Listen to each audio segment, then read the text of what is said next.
switching gears and changing up the podcast. No longer the Metal Pulpit, but welcome to the Outlaw Pulpit. I'm flattered that you would join me. I'm honestly surprised. I did 100 and some Metal Pulpit videos, and so for you to stop over and see what's going on here, I really appreciate it. You're going to notice there's a little bit of a different format. I'm not going to stick to 4 minutes or 5 minutes. I may go 10, may go 15 minutes. I don't know. But you're joining me here in my home office, and a little bit of similarity behind me from where I did the Metal Pulpit, but at the same time, I want to change it up, a little better sound quality, all of that. And so I think the question that one has to ask in doing so many podcasts, and I'm not the only one on this Sanctuary channel, obviously, that's done a lot. Pastor Bob Beeman has by far done the most podcasts on the Sanctuary International Matrix. And how many of you can remember getting the teaching tapes from Sanctuary? The first time I ever met Pastor Bob was, or came to know who Pastor Bob was when I bought an Intense record. Maybe it was Vengeance, maybe it was Shout or Tamplin or Tourniquet, whatever the case may be. And you open the cover, and there's Pastor Bob Beeman's big hair picture. He's still got the big hair, but it's not permed out like it was for those days. Then you feel like you got to know him, at least I did, back when I remember purchasing the Hot Metal 4 video. And, on that there was Vengeance, there was Shout, there was, Ken Tamplin. There's just so many bands that were on there. And then Pastor Bob Beeman spoke. And fast forward all of these years, and here I am. How did I get in touch with Pastor Bob? That's a good question. It was in 2000, maybe 9 or 10, that for a long time as a pastor of a church, I said, when I become a lead pastor, senior pastor, whatever denomination, whatever flavor you are, I said to myself he will be the first guest speaker that I bring in. Well, that happened. I got in touch with Pastor Bob. He flew up, and we have had a solid friendship since. And so I remember sitting outside of a Culver's restaurant here in Wisconsin, and he asked if I would be willing to do a podcast with him. And so he interviewed me, and it was really cool. It was a lot of fun, and it just kind of grew over the years, our friendship, the Pastor Bob camaraderie. And we are doing this here today and now, and it's been a joy. It's been a lot of fun, and I'm in good company because we have Chris Dorman, we have Don Waite, we have Jamie McCavanagh, we have Scott Heron, Andreas Larson, and the other guys that have been doing live feeds. Okay, and just a great, solid group that I get to be a part of doing this. Now, why the Outlaw Pulpit? It's a good question. Those of you that don't know me, I am a pastor of what we would call an institutional church, okay? This is a church that is brick and mortar. It's located right in central Wisconsin. I realize right now, actually, that a lot of people, when they hear that I'm a pastor of an institutional brick and mortar kind of church, you kind of phase out a bit. But I hope you stick around long enough to not just do like many Christians do and write you off, and they go on. I knew he was that kind of guy. Over time, you're going to get to hear my story a little bit and why I'm doing something called the Outlaw Pulpit, because I'm going to shoot straight. I'm going to shoot very straight on this podcast. There's going to be 3 different facets to this podcast each time I record. And the history I have as a pastor has basically helped me write 2 books on the issue of surviving church and spiritual abuse, and how to survive church politics and all of these things. And so I'm going to share over time my story with that, how I was hit hard by all of that, how perhaps I dished out some of that, and where I'm at now. I mean, this is how it led to me speaking at Cornerstone Festival. 3 or 4 years in a row, they had me do a class, a multi-day class on surviving church politics. And they had a seminary, a northern seminary that was there. And eventually this group asked me if I would teach one of their tracks. And so on this very topic. For those of you that are up near the Midwest, North Central area, you might have heard a festival called Life Fest. They had me there too to talk on the very same thing. And so there's a real need for this. And why I call this the Outlaw Pulpit is because on Sunday mornings, I am myself, okay? I'm a straight shooter. I'm myself. But in this setting where you're joining me in my studio, in my office, just letting our hair down if I had any, I'm going to shoot straight on some other topics, things that I may not hit on in the pulpit because I don't know if it's the time or place, but here, anything's on the table. Now, if you want to email me, you can email me questions. I have an email address set up for this show. It's called the Outlaw Pulpit at gmail.com. So you'll see that right on the screen here, outlawpulpit at gmail.com. And you can ask me questions. You can weigh in. You can comment if you agree, if you disagree with what I say. It's okay. You know, this is a show that I've been wanting to do and change gears on, and so that's why I am pursuing this route. Regardless of what we go through as Christians, there is a solid verse that simply is stated in Psalm 118, verse 24. There's songs written about it. There's praise and worship choruses. I can remember hearing Keith Green singing this song by pounding on the piano. And Psalm 118:24 says, the Lord has done it this very day. Let us rejoice and be glad. Now, the song is, this is the day the Lord has made. I will rejoice and be glad in it. And, you know, we live in a crazy world right now. And the reason for this podcast is that I would like to contribute to help make it a better place, to have a little drop in the pond, if you will, input into getting Christians and non-Christians alike to think a little bit about pop culture, politics. We're going to hit it all. I don't mind talking about these things in this kind of format, in this kind of segment on podcasting with Sanctuary, especially when you have a podcast called The Outlaw Pulpit. That means it's going to be a little edgy. One of the things that come to mind right away in our society that we're dealing with, and this just happened in Wisconsin again today, is the whole issue of face masks, wearing face masks. And, you know, our governor, Tony Evers, it's kind of funny because, obviously there's two sides that love the guy, and there's two sides. One side loves him. The other side can't really get behind him, so they call him one-term Tony up here. And he just mandated for Wisconsin again to wear masks for the next, until November 21st, okay? 60-day mandate, and then they'll revisit the issue again. The reason that I want to bring this up is because we deal with a lot of ugliness in our world. We deal with a lot of things in our world that can be very divisive in the church. Now, when I'm in my studio, you're going to notice that I am consulting with my computer quite a bit. And one of the things that I shared on my church page is a meme that I thought was very, very good that I would just like to read to you. And I'll get back to the face mask issue in a minute. But somebody said, I am way less concerned with who you vote for than I am with how you treat the people that vote differently than you. Isn't that good? I am way less concerned with who you vote for than I am with how you treat the people that vote differently than you do. Here's the deal. In my church alone that I pastor, we're a church of about 60, 70 people.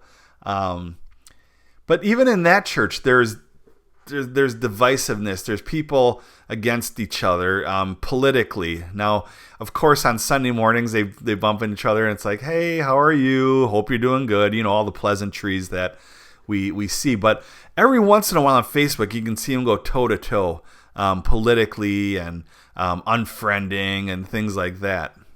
It's kind of crazy. What I try to remind people of is all throughout the Gospels, when Jesus picked the disciples, they came from different walks of life. And so if you had this person here, they weren't all Republicans. They weren't all Democrats. And I realize that wasn't a phrase or a term back then, but you follow what I'm saying. And if you're the type that's listening to me and they said they're not all Republicans or Democrats, be healed, okay? Just get over yourself, because Jesus took different types of people from walks of life and said, "Come follow me, okay, and I will make you fishers of men." He wanted disciples. He wanted them up front. He wanted these guys to have front row tickets to everything he did.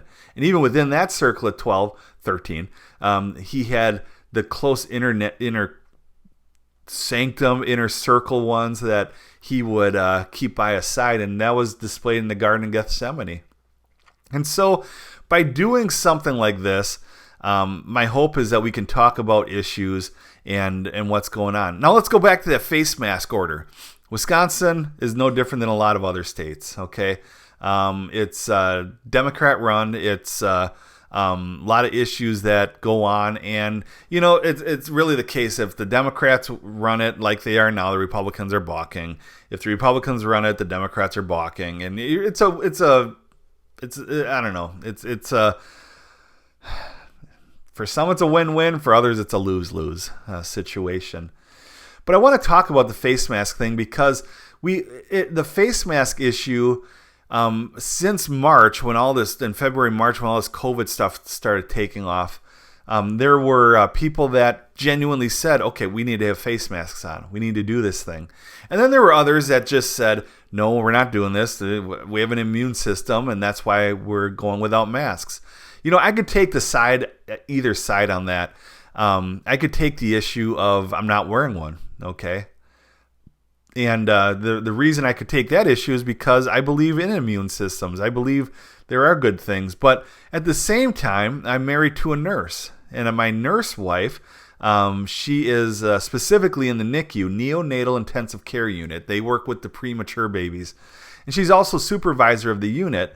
Well, there's some pretty scary things going on right now, at least in Wisconsin. Wisconsin's in top 6 states of surging coronavirus cases. And what's happening is that the new tower that they just built at this hospital, it's only about a year or two old, it is filled up with COVID patients, okay? Legitimate COVID patients. And I can say legitimate COVID patients because my wife works there, and they are having to move the patients that weren't COVID from this tower into the pediatric unit. That's kids. And they're needing to make space for all of them. And so my wife sees these things on the front line. Here's where it turns ugly. When there's political drive behind it, okay? I wholeheartedly believe that a lot of this stuff is going to settle down after the elections. Absolutely. I think turmoil in the nation of the United States is going to ramp up, pending which way the election goes.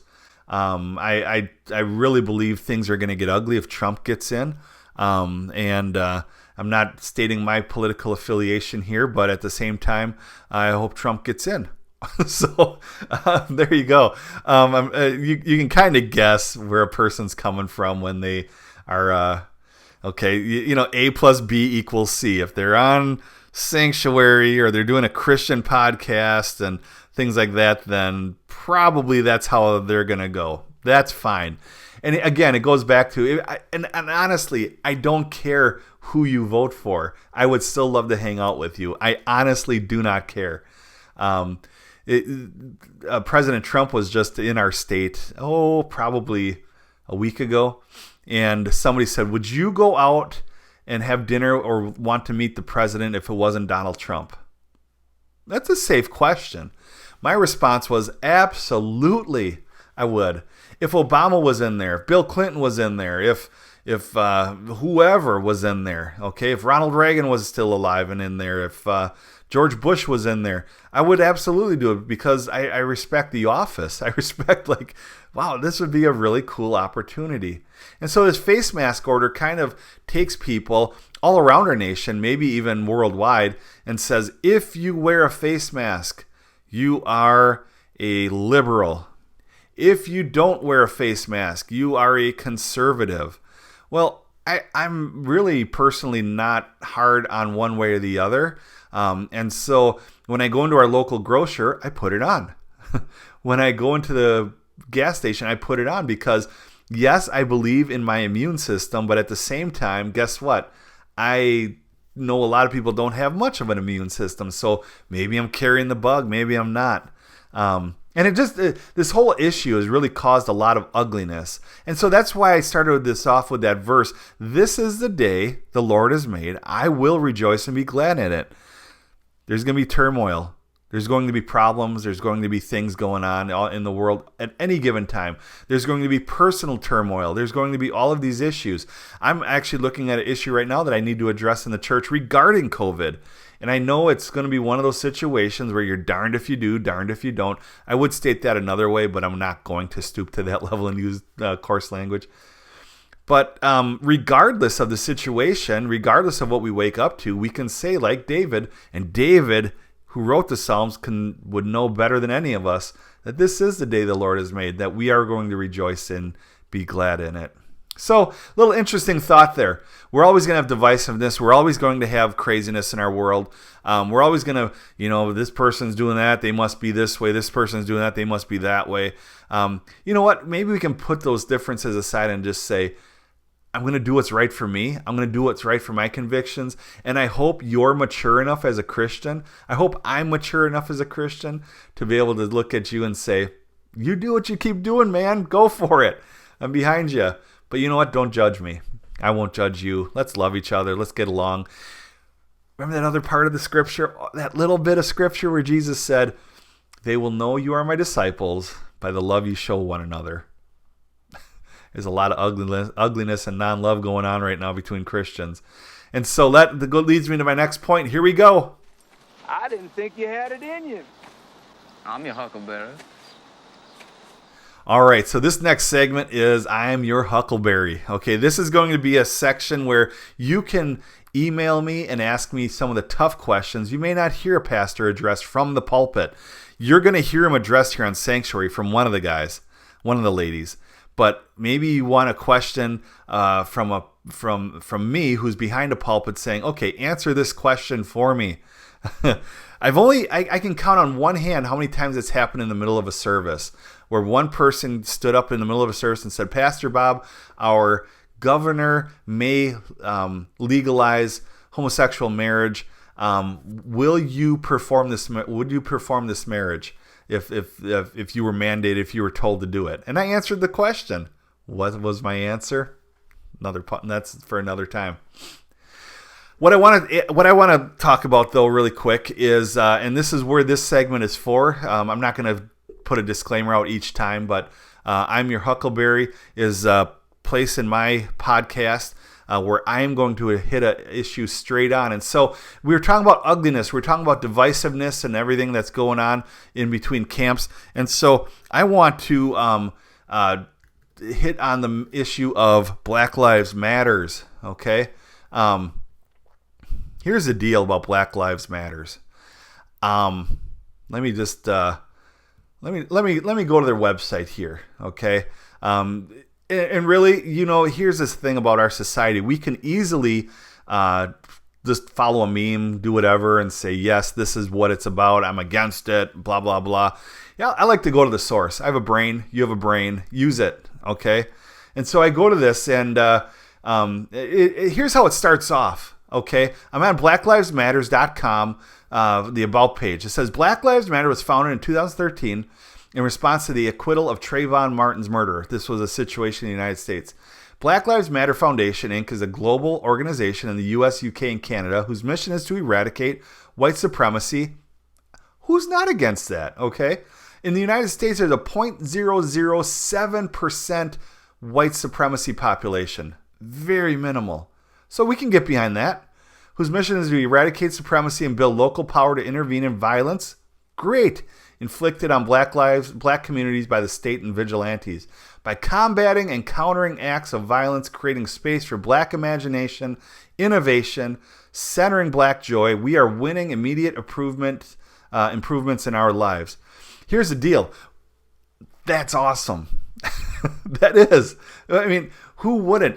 Do Black Lives Matter? Absolutely they do, okay? When they're on the forefront being mistreated, the 4 hours away is where the issue happened in Minneapolis.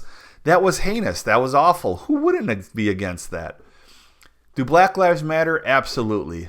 Do Indian lives matter? Yes. Caucasian? Yes. Irish? Yes. German? Yes. Scandinavian? Yes. They all matter. The reason why Black Lives Matter is on the forefront is because that race is the one being affected right now. But guess what? When something Caucasian happens, then we could say it about that too. We could say Caucasian lives matter. We could say white lives matter. We could say all lives matter. There's a neighbor in our down the street from us, and he's got a sign up in his yard. See, I'm a little bit more in redneck country, a little more rural, and he has sprayed on his on a pallet that says, "What matters, matters." Here's the deal. Black Lives Matter? Absolutely. The Black Lives Matters movement matter? I can't get behind it. Let me go on here. We are a collective of liberators who believe in the inclusive and spacious movement, blah, blah, blah. We affirm the lives of black, queer, and trans folks, disabled folks, undocumented folks, folks with records, women, and all black lives along the gender spectrum. Our network centers those who have been marginalized within black liberation movements. On and on it goes. What's going on here is there's an agenda behind the Black Lives Matters movement, okay? And so I clarify this on Sundays too when I hit on this very little bit. Black Lives Matter, yes. Black Lives Matters movement, can't get behind. They want to disrupt the family. They want to disrupt all of these things. And here's where I'm going to go with this. If Black Lives Matters, then why aren't they in Chicago every weekend protesting what's going on there? If Black Lives Matters, then why is that people group having a very high number of abortions? I'm your Huckleberry. I will address these issues. And so bottom line, once again, John chapter 13, verse 35. They will know you are my disciples by the love you have for one another. We're going to come from all walks of life. From the time of creation until the time Jesus comes back, guess what? We are all going to be coming from different walks of lives. Okay? It's just how it is. This is how it's going to be. There are going to be Democrat Christians. There are going to be Republican Christians. There are going to be Libertarian Christians. There's going to be moderate Christians. But do we get along? Do we stand up for what's right? We talk about Black Lives Matters. Yes, they do. The Black Lives Matters movement, the website, the organization, nope, can't get behind it. I do not see, and I hold up my iPad, but it looks like a Bible, how you can line that up with Scripture. Just can't. How can you line up any sort of affiliation you have with somebody that wants to kill babies and justifies it? It can't happen. It's not okay. I mean, how... It's so against Scripture, you know. And we're going to talk about other topics as well in weeks to come. So there you go. My first Outlaw Pulpit, shooting straight with you from Wapaka, Wisconsin. Please send me questions, things you want me to address on this podcast, and I will do so. Again, outlawpulpit@gmail.com. And thanks for taking the time to listen. Have a good day.